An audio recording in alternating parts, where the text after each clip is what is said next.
Eagle? چھوٹے صاحب نے سامنے کھڑے مطمئن سے دیوقامت شخص کو دیکھ کر ہلکے سے یہ نام دہرایا تھا۔ ہاں ایگل، عقابی نظریں ہیں میری، یوں کر کے آنکھیں نکال لیتا ہوں۔ اس نے دایاں بازو پھیلاتے جھٹکے سے مٹھی بند کرتے کہا، جیسے سچ مچ کسی کی آنکھیں نوچ کر بند مٹھی میں قید کر لی ہوں۔ ابے یار، تیرے منہ پر تو 12:30 بج گئے۔ چل ٹینشن نہ لے میری جان، سب بتاتا ہے ایگل تجھے۔ پہلے ایک گرما گرم چائے کی پیالی تو منگا۔ اس نے منشیات کا بھرا تھیلا اس کی طرف دھکیلتے پاس پڑے لکڑی کی میز پر چھلانگ مار کر بیٹھتے کہا۔ چھوٹے صاحب نے فوراً سے پیشتر تھیلا اچک لیا، پھر چھوٹو کو چائے لانے کا اشارہ کر کے دوبارہ ایگل کی طرف متوجہ ہو گیا، جو اب کرتے کی جیب سے سگریٹ نکالتے اسے لائٹر کا شعلہ دکھا رہا تھا۔ شکر نہیں ڈلوانا؟ چھوٹو کو باہر نکلتا دیکھ کر پیچھے سے اس نے سگریٹ کو لبوں سے جدا کرتے کہا تھا۔ اب بتاؤ کون ہو تم، یہاں کیا کر رہے ہو؟ یہ سب تمہارے پاس کہاں سے آیا؟ چھوٹے صاحب اپنے تخت پر ٹانگیں پھیلائے گاؤ تکیے سے ٹیک لگاتا بولا تھا۔ یہاں سے ایگل کچھ ترچھا سا نظر آ رہا تھا۔ اس کی بات پر ایگل نے مڑ کر دیکھا۔ سگریٹ کا دھواں مرغولے اڑاتا اس کے چہرے کے آس پاس بکھر رہا تھا۔ ترچھی مسکراہٹ نے اس کے ہلکے کٹاؤ والے ہونٹوں میں کھلبلی سی مچائی تھی۔ چھوٹا صاحب مضطرب ہوا تھا اس کی اس ادا پر، پھر وہ بغیر کچھ بولے باہر کی طرف قدم اٹھانے لگا۔ اس کی چال کافی مضبوط اور بااعتماد تھی۔ کہاں جا رہے ہو؟ بتا کر تو جا۔ چھوٹے صاحب نے تیزی سے تخت چھوڑا اور اس کے پیچھے چل پڑا، بلکہ بھاگنے لگا۔ پھر ایگل کمرے سے ملحق چھوٹی سی گیلری میں آ کھڑا ہوا اور سامنے دیکھنے لگا، جہاں بوسیدہ سی ٹوٹی پھوٹی عمارتیں بنی ہوئی تھیں، اور اس عمارت کی دوسری منزل پر مشتمل کمرے کی بالکنی اس گیلری سے 1.5 فٹ کے فاصلے پر تھی۔ ایگل نے چھوٹے صاحب کو دیکھتے سامنے والی بالکنی کی طرف اشارہ کیا۔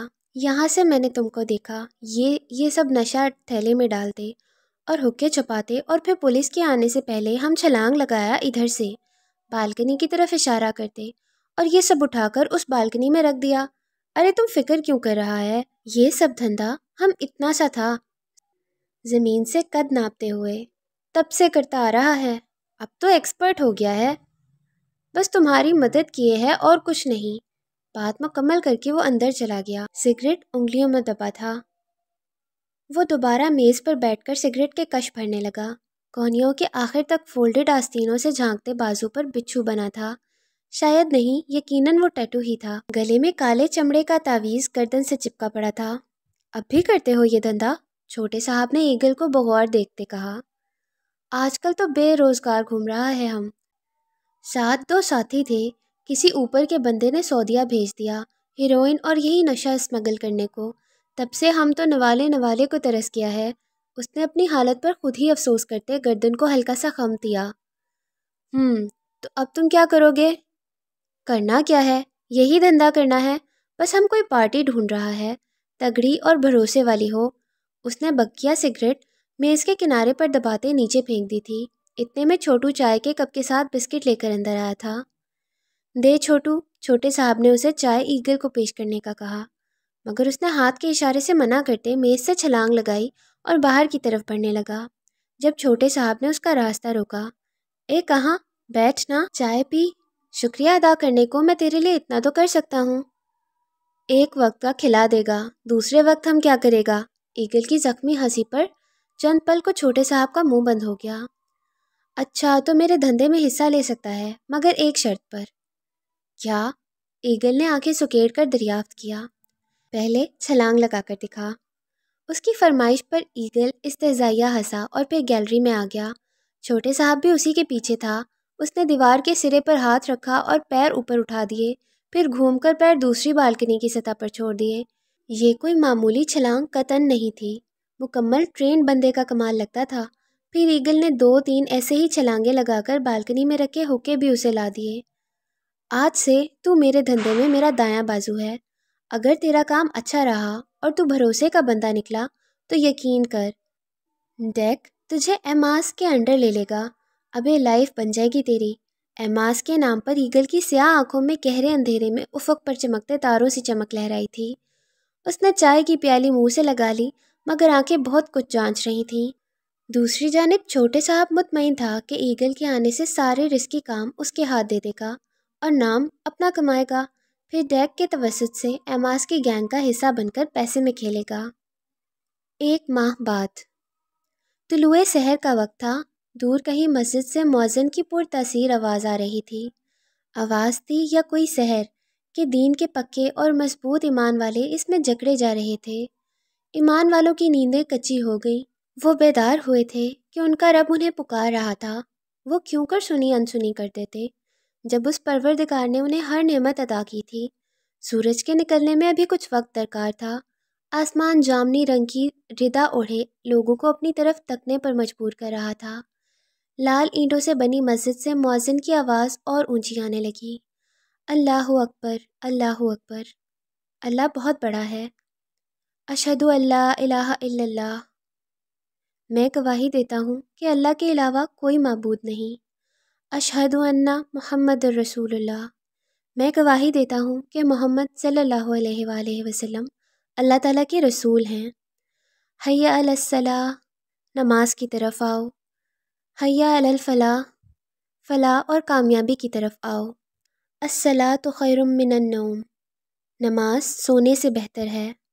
اللہ اکبر، اللہ اکبر، اللہ بہت بڑا ہے۔ لا الہ الا اللہ، اللہ تعالیٰ کے علاوہ کوئی معبود نہیں۔ اذان کا جواب دیتے لوگ اب بیت الخلاء کا رخ کرنے لگے۔ نلکوں سے صاف شفاف مگر یخ ٹھنڈا پانی نکل رہا تھا جو کسی بھی انسان کو ٹھٹھر جانے پر مجبور کر دے۔ یہ علاقہ پاکستان کے سب سے بڑے جبکہ دنیا کے دوسرے بڑے شہر کراچی کا ہے۔ یہ شہر کا وہ کنارہ تھا جہاں غربت و افلاس کی ایک دنیا قائم تھی۔ کچے مکان، نیلے رنگ کی ٹینکیاں، آپس میں جڑی چھتیں، کچی سڑکیں اور دھول مٹی، غرض یہ کہ یہ شہر کا حصہ ہی نہ لگتا تھا۔ ایسی ہی ایک بند اور تنگ گلی میں بھوتوں کا مسکن لگتی ایک 2 منزلہ عمارت کے سامنے ایک وجود خود کو مکمل چادر میں چھپائے اذان کا جواب دے رہا تھا۔ یہ حصہ آبادی سے تھوڑا ہٹ کر تھا۔ گلی سنسان پڑی تھی۔ اس عمارت کی اوپری منزل پر بنے لال اینٹوں کے کمرے میں 5-6 افراد اذان سے بے خبر شراب کے نشے میں جھومتے اپنی کامیابی پر رقص کرتے جشن کا سماں قائم کیے ہوئے تھے۔ آج کے دن وہ ایک اور خون کے دریا کا انتظام کر کے آئے تھے۔ ان کی تمام حرکات اسی شہر میں موجود بین الخدماتی مخابرات کے کارکنوں کے مانیٹرنگ سسٹم پر ملاحظہ کی جا سکتی تھی۔ جہاں ہر طرف افراتفری کا عالم تھا، وہاں موجود ایک لڑکی اور 2-3 نوجوان اپنی نظریں مانیٹرز پر مرکوز کیے سرجیکل سٹرائک کے لیے کیے گئے اپنے ساتھیوں کو ایک ایک پل کی خبر سے آگاہ کر رہے تھے، ساتھ ہی اگلے اقدام کی بھی خبر دے رہے تھے۔ وہ جو فقیر کے انداز میں گلی کنارے بیٹھا تھا اپنی ساتھی کی آواز پر فوراً متوجہ ہوا۔ Take your position, Bluetooth earphone سے آتی آواز پر اس نے اپنے گرد لپٹی چادر دور اچھال کر دیوار کے پار چھلانگ لگا دی۔ زمین کی ناہموار سطح پر 5 انگلیاں ٹکائے اس نے جھکا سر اٹھایا تھا۔ سیاہ رنگ کے رومال کو سر پر لپیٹے وہ مکمل سیاہ لباس زیب تن کیے ہوئے تھا جس نے اس کے وجود کو مکمل ڈھانپ رکھا تھا۔ مضبوط سیاہ بوٹ اور ہاتھ میں تھامی بھاری A47 رائفل کے ساتھ وہ اور اس کے ساتھی سرجیکل سٹرائک کے لیے تیار تھے۔ سر کو دائیں جانب کرتے اس نے اشارہ دیا تھا۔ سامنے ایک بوسیدہ زنگ آلود لوہے کے دروازے کے آر پار اپنی اپنی جگہ سنبھالے وہ 5 بھی اسی کے حلیے میں تھے۔ اٹیک! تمام رضاکاروں کے ایئر فونز میں ایک ساتھ نسوانی آواز گونجی تھی۔ ان کی سٹرائک کنٹرولر ساتھی نے مانیٹر کی طرف دیکھتے کہا جہاں 5-6 افراد کرخت چہروں پر داڑھی سجائے شلوار قمیض میں ملبوس آپس میں گفتگو کرتے اپنی موت سے بے خبر تھے۔ اچانک دھڑا دھڑ گولیوں کی آواز نے پورے علاقے میں طوفان برپا کر دیا۔ آواز تھی کہ کانوں کے پردے پھاڑ رہی تھی۔ دھواں ہی دھواں آنکھوں میں گھستا بینائی کو متاثر کر رہا تھا اور جب مطلع کچھ صاف ہوا تو آس عالم نے اپنے آس پاس خون کا دریا دیکھا تھا۔ 5 لاشیں زمین پر چت پڑی تھیں، گولیوں سے چھنی وجود، مگر وہ عادی تھا اس سب کا۔ اس کے ساتھیوں نے بھی رائفلز نیچے کیے آس پاس نظر دوڑائی تھی۔ ایک تھا جو غائب تھا۔ آس ہی از آؤٹ سائڈ دی ڈور۔ اس سے پہلے کہ وہ اس اطلاع پر کوئی کارروائی کرتا، فضا کو چیرتی فائر کی آواز پر سب چونک اٹھے تھے۔ نشانہ آس عالم تھا مگر اسے نشانے پر رکھنے والا یہ بھول گیا تھا کہ وہ کمال کا کھلاڑی تھا۔ اس نے جھک کر اپنا دفاع کیا تھا، نتیجتاً گولی سامنے دیوار کے ساتھ پڑی بوریوں پر لگی تھی۔ پورا کمرہ دھواں دھواں ہو گیا تھا۔ قدموں کی آواز اب دور جانے لگی تھی۔ دشمن بھاگ رہا تھا، محافظ بھی پیچھے بھاگے تھے۔ مگر ان میں آس عالم سب سے آگے تھا، جبکہ باقی دو مختلف سمتوں میں دوڑے تھے، اور جو رہ گئے تھے وہ وہاں کا جائزہ لینے میں محو ہو گئے تھے۔ وہ شخص جتنا تیز دوڑتا، آس کی بھی رفتار اتنی بڑھ جاتی۔ کبھی کبھی وہ فائر کرتا اور آس عالم اپنے دفاع کو کبھی جھک جاتا، کبھی زمین پر چت لیٹ جاتا۔ اس نے ایک بھی فائر نہیں کیا تھا۔ دشمن نہ جانے اسے ہلکا سمجھ رہا تھا، جو اچانک رک کر اس کا نشانہ لینے لگا، مگر آس کی رائفل سے نکلنے والی گولی نے اس کی بندوق نیچے گرا دی۔ اس سے پہلے کہ وہ دشمن کی سانس اکھاڑتا، وہ موقع پا کر آبادی کی طرف نکل گیا۔ ایک خالی مکان کا بوسیدہ دروازہ ہلتے دیکھ آس اندر گھس گیا۔ رائفل کا منہ اوپر کی جانب کیے وہ دیواروں کے ساتھ میں اور کبھی ان کی اوٹ میں ہوتا آگے بڑھ رہا تھا۔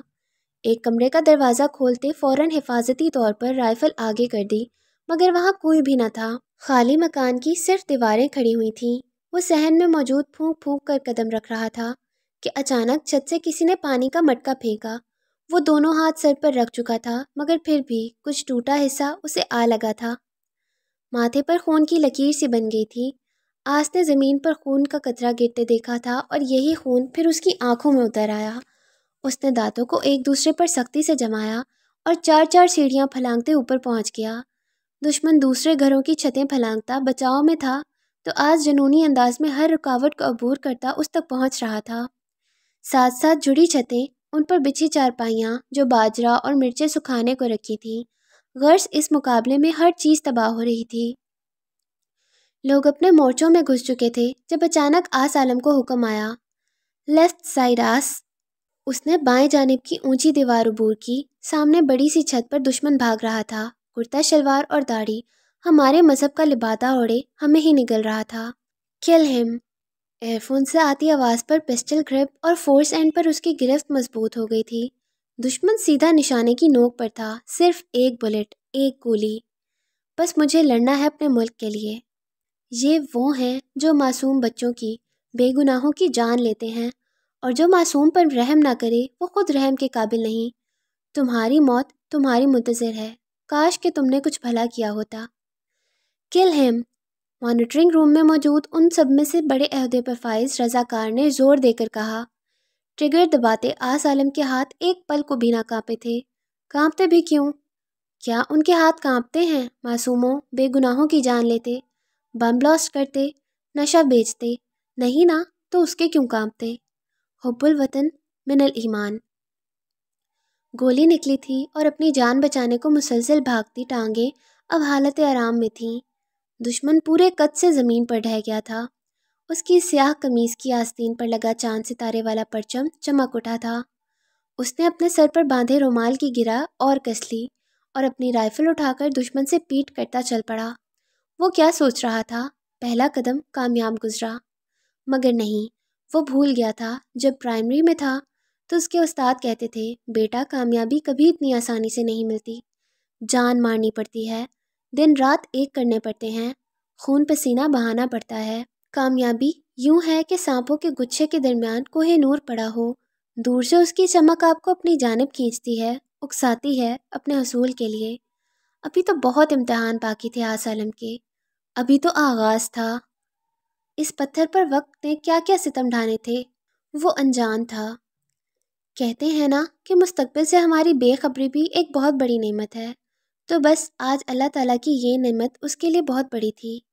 وطن سے الفت ہے جرم اپنا، یہ جرم تا زندگی کریں گے، یہ کس کی گردن پہ خون ناحق، یہ فیصلہ لوگ ہی کریں گے۔ وطن پرستوں کو کہہ رہے ہو، وطن کا دشمن، ڈرو خدا سے، جو آج ہم سے خطا ہوئی کل یہی خطا سبھی کریں گے۔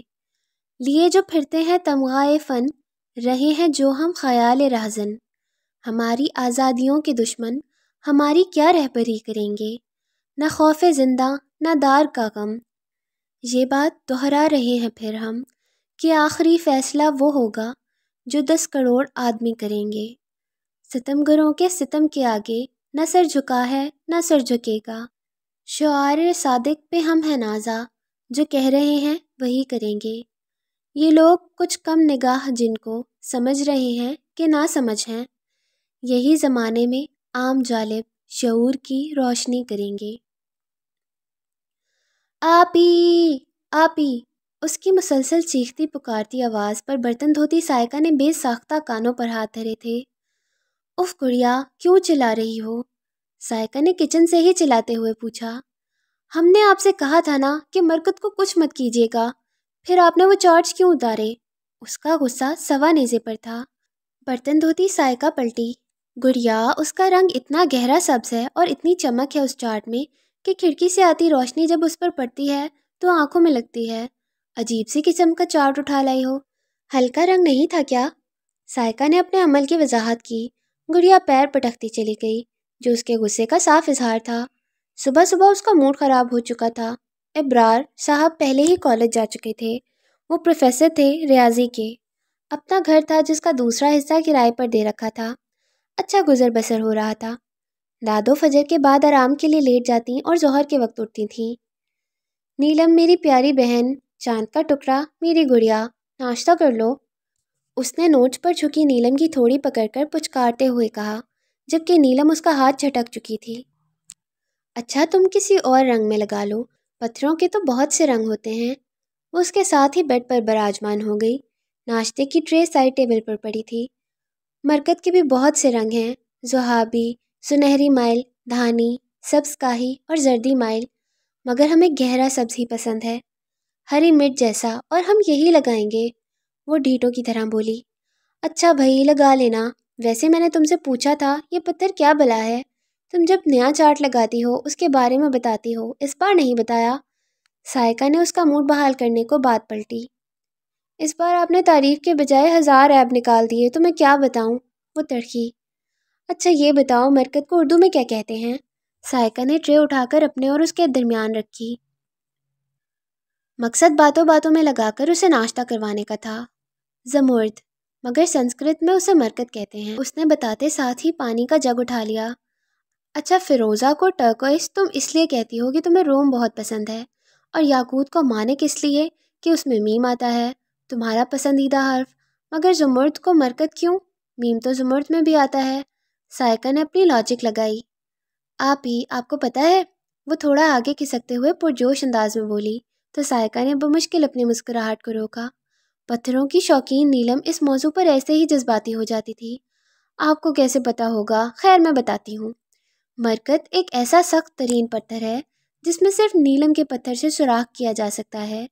اس کی سطح بہت متوازی اور چمکدار ہوتی ہے۔ یہ اپنے ہلکے وزن مگر سخت ہونے کے باعث بہت پسند کیا جاتا ہے۔ اور ابھی وہ مزید زمرد کی تاریخ، قیمت اور خصوصیات بتاتی کہ سائقہ نے ٹوک دیا۔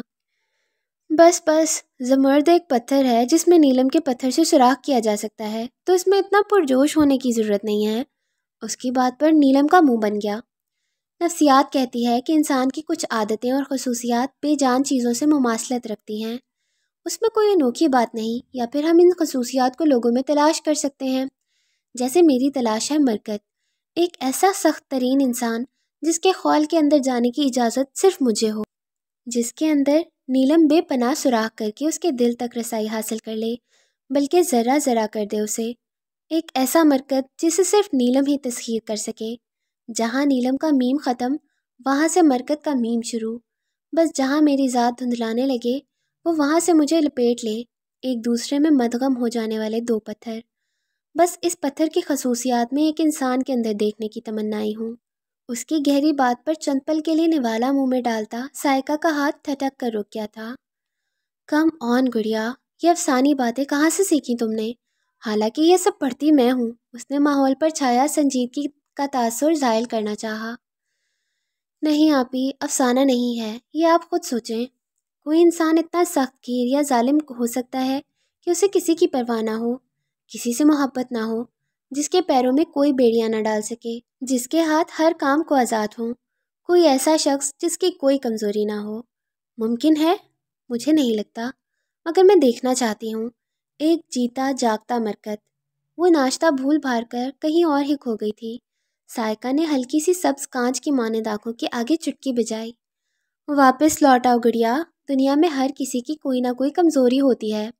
کوئی بھی انسان اگر دل رکھتا ہے تو وہ پتھر نہیں ہو سکتا۔ سائقہ نے اپنی بات مکمل کر کے اس کے گال سہلائے اور دراز کھول کر چارٹس لگانے لگی۔